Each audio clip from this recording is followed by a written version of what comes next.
నాగర్ కర్నూలు జిల్లా అచ్చంపేట మండల పరిధిలోని శ్రీశైలం హైదరాబాద్ జాతీయ రహదారి హాజీపూర్ చౌరస్తా వద్ద ఘోర రోడ్డు ప్రమాదం చోటు చేసుకుంది.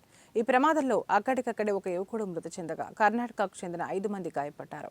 కర్ణాటకకు చెందిన 12 మంది 2 కార్లలో శ్రీశైలం దైవ దర్శనం చేసుకుని తిరిగి ప్రయాణంలో ఈ ఘటన జరిగింది. 2 కార్లను అతివేగంతో ఢీకొట్టడంతో ప్రమాదం జరిగిందని స్థానికులు తెలిపారు.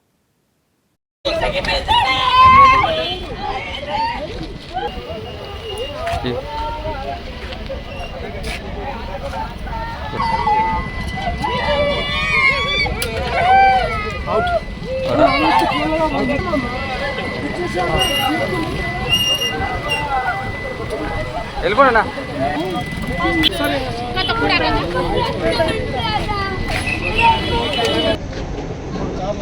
ఎన్ని 3 కార్లు యాక్సిడెంట్ అయిందా?